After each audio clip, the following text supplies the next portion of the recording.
জায়গা সাউয়া রইছে, হাদি গেল কই, বুলেট গেল মাথার ভিতরে, কান গেল কই, কিরা কানকির পোলা কইছিলাম না লাফাইছ নাই,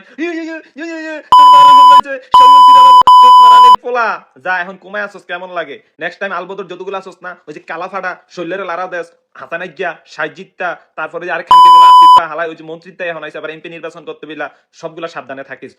আজকে সূর্য কোন দিকে উঠছে রে ভাই রে ভাই, এত খুশির দিন তো জীবনও দেখি নাই। দুইটা খুশির দিন একদিনে ভাই, এত মিষ্টি কেমনে কেমন পেট তো বইরা গেছে। আলহামদুলিল্লাহ, হে আল্লাহ।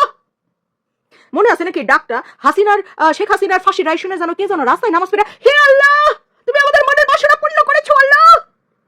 আমাদের মনের বাসনা আজকে পূর্ণ হয়েছে। যে হাদি ভাইয়ের জন্য আমাদের অন্তরটা কেঁপে উঠল হাদি ভাইয়ের মৃত্যুতে, যে হাদি ভাইয়ের জন্য সারা বিশ্বের মানুষ কান্না করলো, সেই হাদি ভাইকে নিয়ে এত বড় কথা কিভাবে লাইভে এসে বলতে পারলেন এরা?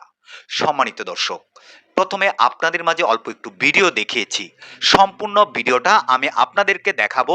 রিকোয়েস্ট করছি সম্পূর্ণ ভিডিওটা দেখে আপনাদের মূল্যবান মন্তব্য দর্শক কমেন্ট বক্সে কমেন্ট করে জানাবেন।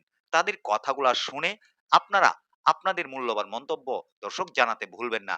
হাদি ভাইকে নিয়ে কেমন বক্তব্য দিয়েছে লাইভে এসে, হাদি ভাই নাকি বেশি লাফালাফি করতেন, এই জন্যই নাকি তার অবস্থা এমন হয়েছে।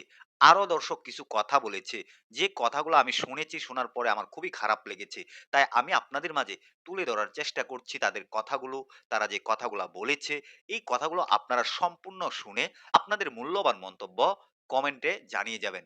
চলে না দেরি না করে সম্পূর্ণ কথাগুলো শুনে আসি তাদের। মাঝখান দিয়ে আমাদের জনগণের এতলি পয়সা খালি সরকার নিজের মনে করে আর কি ডাল্লা দিছে, আর কি কষ্টের পয়সা আমরা সরকার ডাল্লা দিছে। আজকে হচ্ছে আমাদের সেই সৌয়া মৌয়া ছাইরা ফেলা খনিকের পোলা ডাকা, আর হচ্ছে 1 2 3 4 তারেক রহমানের পুমার 3 সালে কাউয়া, তারেক রহমানের সৌয়া, হে বেড়া নাকি মইরা গেছে?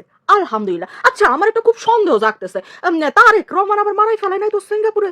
যা গালি জীবনের যত গালি দিছিল, হ্যাঁ তো সব তারেক রহমান রে দিছিল, তাই না? শুরু তারেক রহমান রে দিয়া তারেক রহমান আবার বিদেশি কোন শক্তি দেহারে মারাই ফেলে নাই তো? আল্লাহ রে, এই খোঁজ খবর নেন তো তারেক রহমান জড়িত কিনা এই হাদিরে মাইরা ফেলার বিষয়ে। তারপরে হাদির আর একটা ভিডিও আমরা দেখছি যে হাদি হচ্ছে এনসিপি রে সেই ধুইয়ে ধুইয়ে ধুইয়ে ধুইয়ে ফেলেছে। হাদি হত্যাটা এনসিপি করেছে নাকি? শেষে অবশ্যই ভিডিওটা অবশ্যই শেয়ার করে দিব, আপনারা দেখে নেবেন যে আসলে এনসিপিকে হাদি কি কি বলিয়াছিল যেটার জন্য তার এই করুণ মৃত্যু হইল। আহারে, মানে গুলিটা যদি মাথায় না লাগা আসলে হৃদয়ে লাগতো তাহলে মনে হয় বাচ্চা যাইতো বেটাটা না।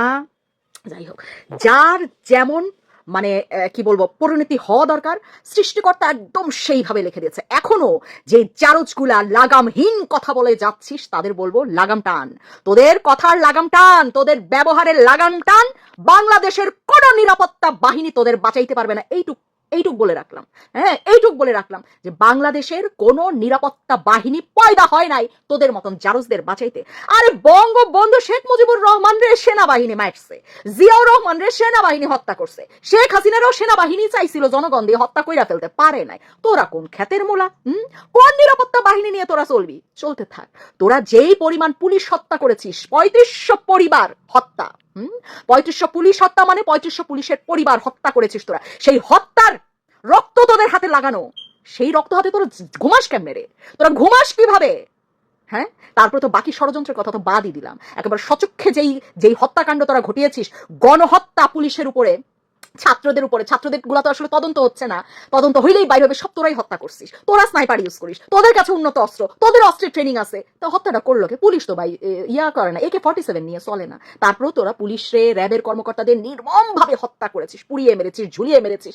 সেই হত্যারও নাকি বাংলাদেশে বিচার হবে না? ভাবা যায়? ঠিক আছে, তোরা বিচার হতে দিস না, ওই যে সৃষ্টিকর্তা বসে আছেন, উনি নিজ হাতে এটার বিচার করবে। বললাম তো, যেসব পুলিশ ভাই বোনদের দায়িত্ব দেওয়া হচ্ছে এদের মতন জারজদের, এদের মতন হত্যাকারীদেরকে নিরাপত্তা দেওয়ার জন্য, আপনাদের শরীরে যদি সামান্য মানুষের রক্ত থাকে, আপনারা যদি আপনার মায়ের দুধ খায়া বড় হন, আপনার মায়ের পেট থেকে জন্ম হয়, আপনারা যদি জারজ না হয়ে থাকেন, তাহলে এসব জারজদের কোনো নিরাপত্তায় আপনারা অংশগ্রহণ করবেন না। দরকার হলে চাকরি ছেড়ে দেন।